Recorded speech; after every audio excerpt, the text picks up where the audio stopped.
This is KJZZ, your news and information station in Phoenix and across Arizona. I'm Tiara Vian. Here are this week's stories you don't want to miss.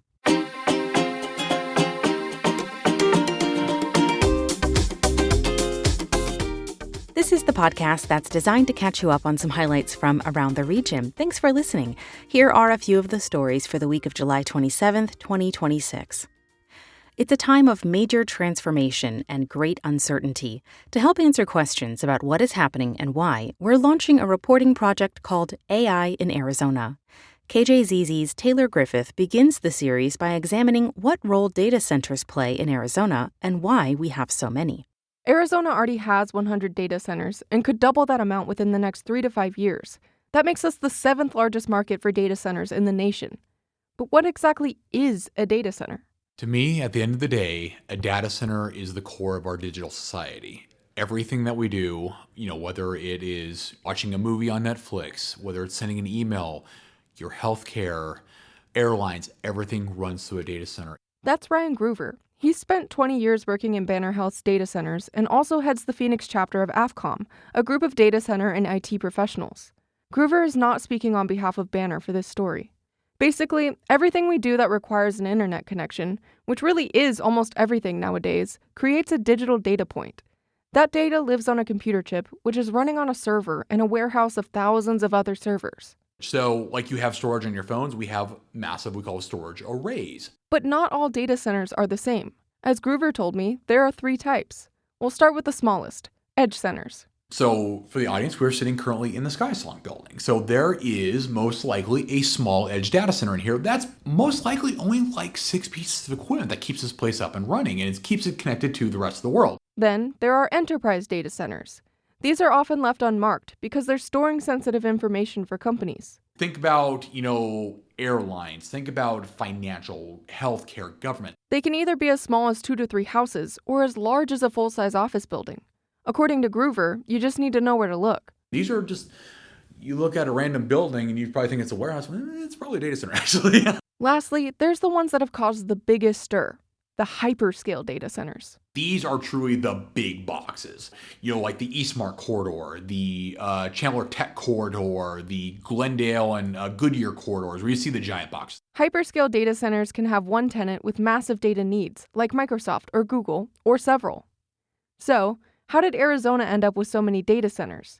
To understand that, we have to rewind about 30 years, says Russell Smolden. Before he was a lobbyist for power companies and data centers, Smolden worked for SRP. In the 90s and early 2000s, the utility was expanding along with the valley's booming population. We were adding substations and 69 kV lines and 500 kV lines, and we were just getting prepared for all this growth. It was crazy boom time. And then the Great Recession hits. The housing market crashed, companies fled, and SRP's customer base shrunk, basically overnight, he says. SRP had to find a way to sell this excess energy fast or risk huge price hikes for everyone else. That's when we said, there's this new thing called data centers that store this stuff, and what would that be like? We've got a couple of them around town. Let's talk to them and see how would we grow that. State lawmakers helped by passing a generous tax break on computer equipment in 2013. Smolden says that incentive helped grow the data centers necessary for attracting major industries. At the time we did this, we just thought we were putting memory in boxes, around town, right? Now with AI and all the things that go along with that, that's just kicked it into another level that none of us in the early days ever thought was a real thing. I mean, it's science fiction. But many residents are concerned about this rapid expansion, says Andrea Clinton with the Arizona Data Center Alliance. Especially in Arizona, we were fighting to get the data centers to come here because it was a huge economic development initiative. But by the time they were all coming, it was kind of a little too late to keep up with the public perception. She says projects are either being scaled back, delayed, or halted as communities voice concerns about the energy and water usage and the uncertain consequences of AI. Leaders in Tucson and Gilbert have begun to demand stronger rules of engagement for data centers in response to community concerns.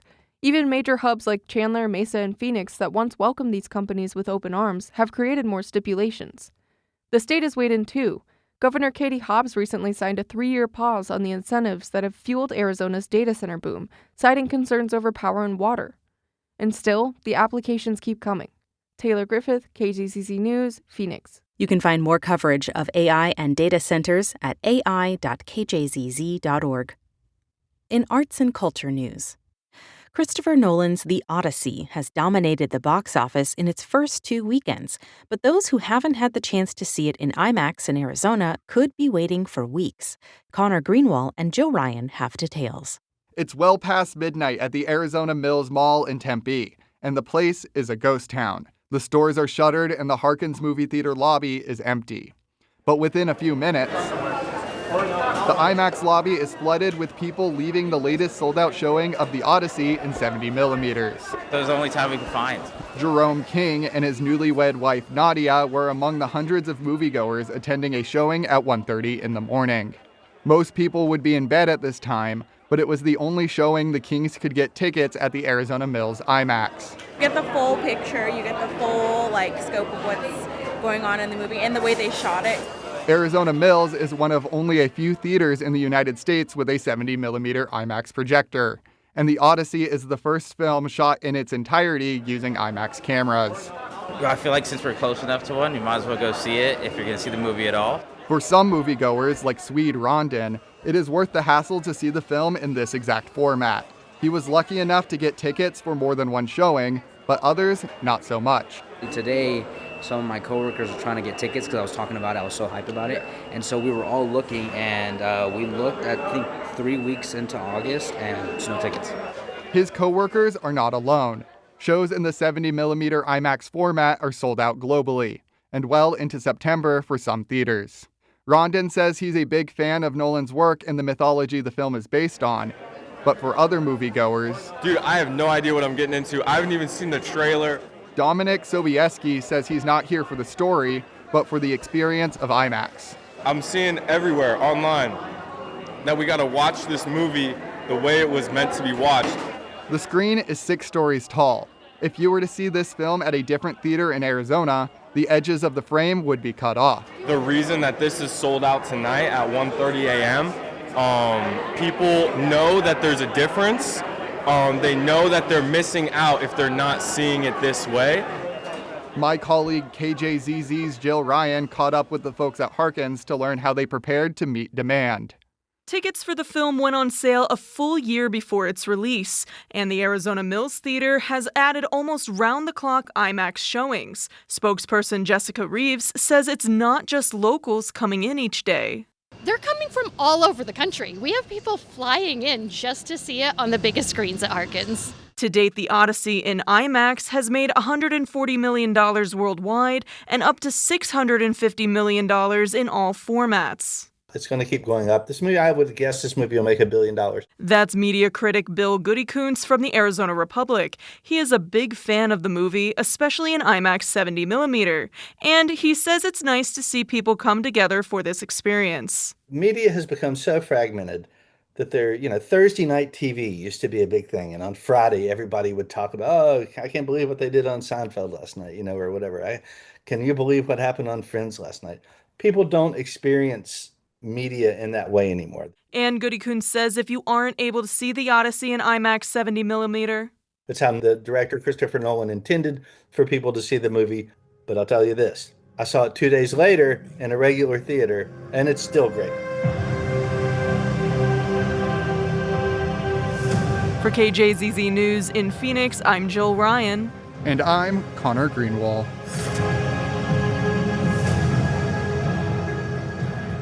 And this is the Stories You Don't Want to Miss podcast. Every Wednesday, KJZZ offers up hotspots to spice up your weekend. It's delivered right to your phone. Try something new or step out of the routine. Just visit hotspots.kjzz.org to sign up. In Fronteras News, at least 6 people have died from heat stroke in the Mexican state of Sonora this year. As the climate warms globally, that state's capital is using a relatively simple solution to help resolve its urban heat problem: trees. From the Fronteras Desk in Hermosillo, Nina Kravinsky reports on efforts to reforest a desert capital. On a still hot summer evening, a group of volunteers is digging holes at a Hermosillo cemetery. There's a lot of stigma. Some people are afraid to come to the cemetery, says one volunteer, Jimena Velasquez. But Velasquez sees these sprawling, quiet acres of white stone mausoleums and crosses as a refuge from the traffic and hubbub of Hermosillo. She's part of an organization called Caminantes del Desierto, whose mission is to reforest this city to provide some relief from the scorching heat. Sergio Mueller is a conservationist and leader of that group. Son los árboles, es la manera más sencilla de mitigar. Planting trees is the most simple way to mitigate urban heat, Mueller says. To change the city's infrastructure, its roadways and buildings, is much more expensive. And those investments degrade over time, whereas a tree gains value as it grows. The group has planted more than 1,000 trees since 2019, including hundreds here at the cemetery. There's evidence that their strategy is working, Mueller says. Ya la mapa Isla de Calor ya pasa de ser, estaba en rojo naranja antes. Heat maps for this area used to show red and orange, but since they've started reforesting here, those same maps show orange and yellow now, says Mueller. It's easy to make an argument that Hermosillo needs shade. Temperatures reach over 100 degrees Fahrenheit for much of the summer. Vast swaths of heat-absorbing surfaces like asphalt and concrete have continued to fan out as the growing city's roadways and relatively low buildings have expanded into the desert, exacerbating the urban heat island effect, experts say. But it's not just that trees provide shade, says research professor Luis Alan Navarro with El Colegio de Sonora. They also release water vapor into the air, which cools the environment. Sientes el frescor de esa toalla húmeda, ¿no? Having vegetation nearby, or even just grass rather than synthetic turf, can feel like a cool towel on a hot day, Navarro says.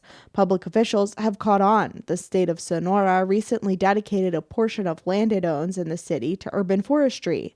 The city of Hermosillo says it's planted more than 113,000 trees since 2021. Navarro warns it's not enough to just plant trees. Especially in their infancy, the city's new saplings need caring, including well-functioning irrigation systems. And it's especially important that the trees be native to this environment and more likely to withstand the harsh desert ecosystem, Navarro says. Over the past 2 decades, Navarro has seen native plants have a renaissance in Hermosillo. Nadie quería esas especies nativas que las consideraban incluso maleza. No one wanted native trees. They were considered weeds, Navarro says. Trees like mesquites and palo verdes were once cast aside for tropical species, which require significantly more water. But as years of drought have put strain on the city's water resources, public officials and the community have started to embrace plants better adapted to the desert. Back at the cemetery, volunteers use pickaxes to scrape shallow trenches for the thin black tubes that will bring water to each of the 10 new native Palo Colorado saplings they're planting here today, part of an irrigation system that waters the hundreds of trees Caminantes del Desierto has planted here in the cemetery over the years. Era parte del objetivo de que la gente valorara las plantas nativas. Part of the goal is for people to value native plants, like these Palo Colorados, Mueller says. For now, the knee to waist-high saplings are shorter than most of the grave markers that have become their new neighbors. Volunteer Jimena Velasquez carefully lowers one of the saplings into the ground. Es como muy gratificante. It's gratifying, she says, as the sun begins to set and the heat of the day starts to dissipate, to end the day feeling like you've helped. Nina Kravinsky, KJZZ News, Hermosillo. In energy news, Arizona's 2 largest utilities, APS and SRP, say they saw record-breaking demands for energy late last week. As Greg Haney reports, the utilities inched closer to the capacity they initially planned for this summer. Both utilities delivered over 9,000 megawatts last Friday as temperatures hit 117 degrees. That's about 90% of the planned power capacity they reported to the state's utility regulator in April. The jump in demand was between 400 and 500 megawatts from last year's record. That's enough to power between 65 and 100,000 homes. Although the utilities neared planned capacity, they are able to tap into the regional grid and pull power from other states like California to prevent outages. With the growing demand, APS says it is adding to its power reserves. It's possible the energy records could be broken again this year depending on weather. Greg Haney, KJZZ News, Phoenix. In water news, A new poll suggests people living in the Colorado River Basin overwhelmingly want their governments to do more to secure water for the future. As Alex Hager reports, that includes more than 90% of Arizona respondents. In Arizona and the 6 other states that use the river's water, roughly 90% of voters polled said they were worried about drought impacts, like increased wildfire risk, threats to clean drinking supplies, increased insurance costs, and smaller food supplies. In the poll, conducted by Morning Consult and the Walton Family Foundation, a similar number of people said the state and federal government should make addressing water security a top priority. They also supported water conservation and reuse in cities and protecting wildlife habitat. Roughly 9 in 10 people also said they supported making farms more water efficient and helping farmers and ranchers adapt to hotter and drier conditions. Alex Hager, KGCZ News, Phoenix. In health news, an extreme heat warning remains in effect through Monday. Highs are expected to be above 110, and the National Weather Service warns those temperatures pose health risks to most people. As Catherine Davis-Young reports, cooling centers across the valley are seeing high demand. At the First United Church of Christ in downtown Phoenix, respite center staffers say lately there have been lines at the door before they even open in the mornings. Jonathan Nelson is one of the regulars. Coming every day because the heat's really, really bad. I've been in the hospital because of the heat. I've been in kidney failure because of the heat. He's been homeless in Phoenix for 15 years, but he says this has been his hardest summer yet. Even though rain has brought temperatures down a little, it's pushed humidity up, and he says that's worse. If not for this site, he says he couldn't survive. That crosses Aireen Rushdan's mind, too. She's with the Arizona Faith Network, which manages this heat relief site and a dozen others across the valley. So that's one of the things that really worries me when I see these temperatures go away up 117. I'm thinking about, oh my God, are we going to lose anyone? 40 heat-related deaths have been confirmed so far this year in Maricopa County, with 388 more under investigation. Visitors and staffers here say this summer's heat remains an urgent threat, especially to unhoused people. Catherine Davis-Young, KJZZ News, Phoenix. And this is the Stories You Don't Want to Miss podcast. In politics news, a Maricopa County judge has removed a so-called poison pill measure from the general election ballot that critics called a veiled attempt to undermine a competing school voucher reform initiative. From the Politics Desk, Wayne Schutzke reports. The Republican lawmakers who sent HCR 2048 to the ballot said it would protect military families who receive school voucher dollars by stopping the state from passing new laws to revoke those funds. But it also includes language that would fully void any future law that violates those protections. A clause critics say was designed to invalidate a separate school voucher reform initiative. Judge Joseph Kramer found the Republican proposal violated a rule requiring ballot measures to stick to a single subject, because the first part could accomplish the goal of protecting vouchers for military families without including the poison pill. Republican lawmakers plan to appeal the ruling. Wayne Schutzke, KJZZ News, Phoenix. In education news, chronic absenteeism in the Tucson Unified School District has reached 44%, the highest since 2021. As Bridget Dowd reports, the superintendent says they have a plan to address it. Chronic absence is defined as missing 10% or more of the school year. In Arizona, that's about 18 days of class. With the new school year about a week away, TUSD is launching a community liaison program. Superintendent Gabriel Trujillo says the pilot program will take a personalized case management approach to absences, where we are interacting with our parents personally as opposed to letters and phone calls, doing home visits, going into the home, seeing what the circumstances are that are preventing parents from getting their kids to school. Trujillo says 61% of absences in grades 1st through 8th are excused by parents. Bridget Dowd, KJZZ News, Phoenix. And finally, from KJZZ's The Show. Northern Arizona University is researching how a tiny cactus responds to fire. Here's co-host Mark Brody. Claire Aslan is an NAU professor and a conservation biologist. She's been monitoring the Paradine Plains cactus in areas burned by the Dragon Bravo and White Sage fires last year.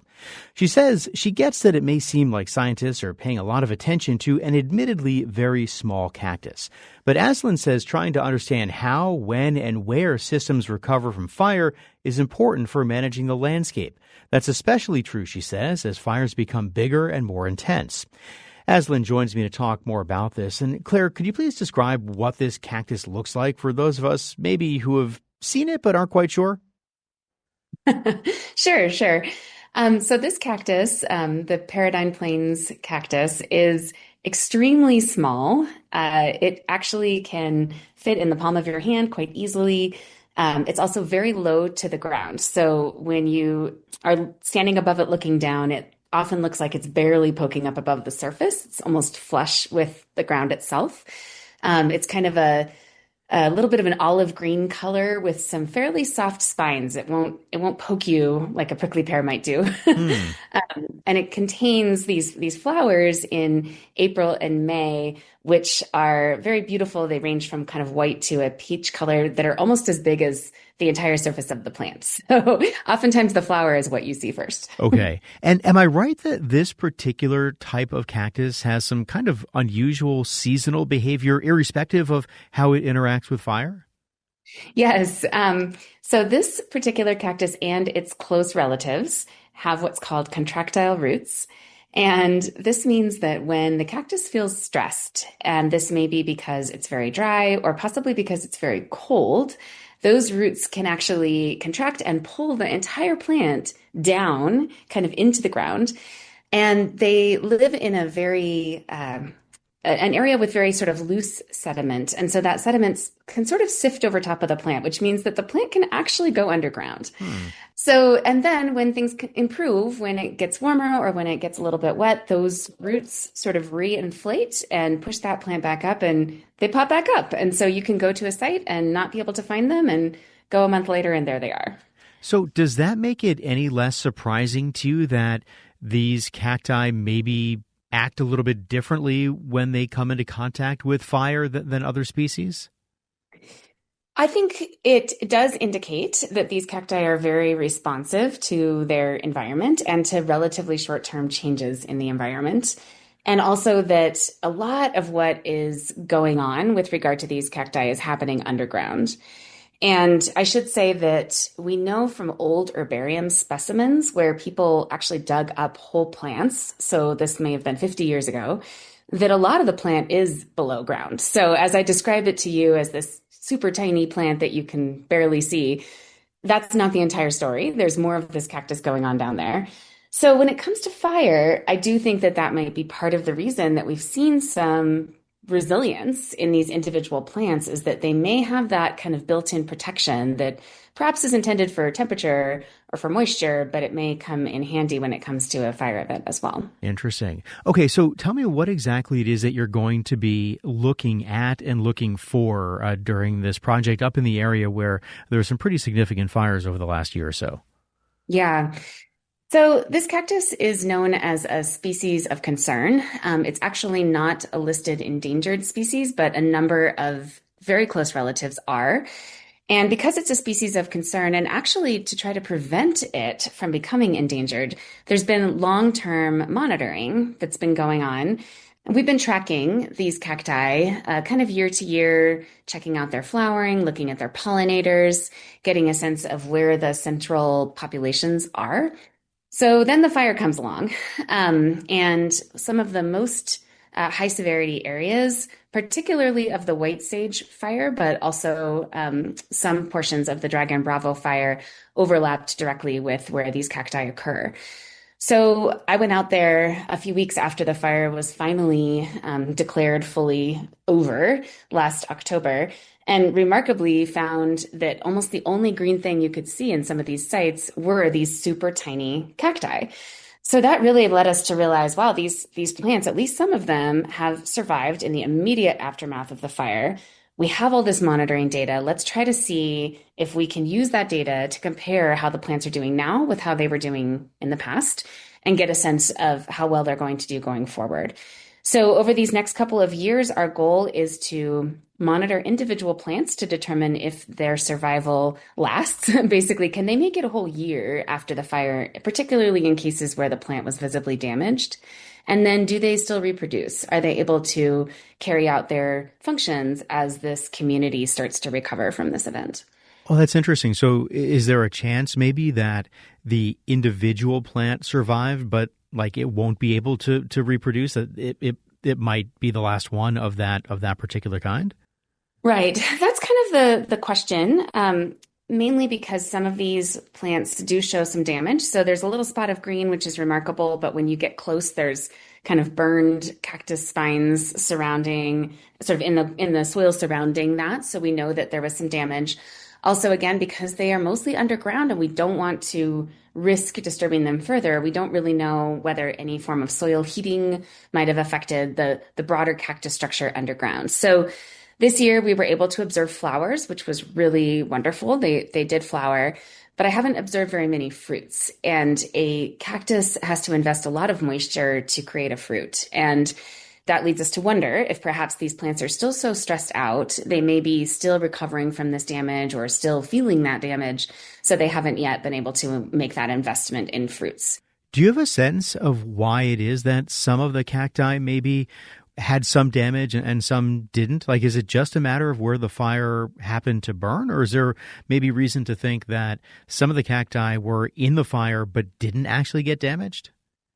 Yeah, that's a great question. I do think I'm seeing that. There's one particular area where we have an unusually high density of the plants, and that area does happen to coincide with some of the higher severity portions of the fire. So the trees that are above these cacti, so kind of the canopy, a lot of those trees were killed by the fire. And in that same area, I do see some individual cacti that are clearly damaged. As I mentioned, there's some burned spines, but there's still some green portions. There's a few that are totally dead and clearly burned, but then there's quite a few that look great. They kind of look like nothing happened. And so the question I kind of have in my head, and I may never know the answer, is that because those particular ones happened to be underground at the moment that the fire burned, or was there some other reason that they escaped? But we do really see the entire range of conditions. Do you think it's possible, and maybe it's not possible to know this yet, but do you think that it will be possible to take what you learn from this particular species of cactus and extrapolate it out to look at how other species of cactus or even other species of plants respond to fire?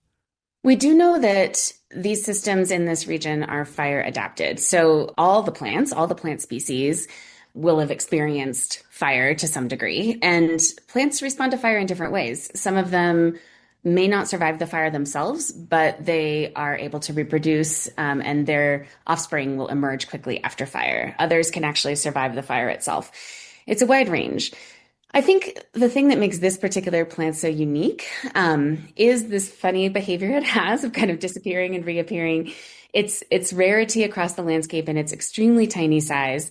It's such a remarkable sort of distinction that this plant has compared to others, that in terms of being the only green thing that we saw after the fire, it does make me wonder if it's giving us some insight into some new forms of adaptation to a fire that we hadn't necessarily described before.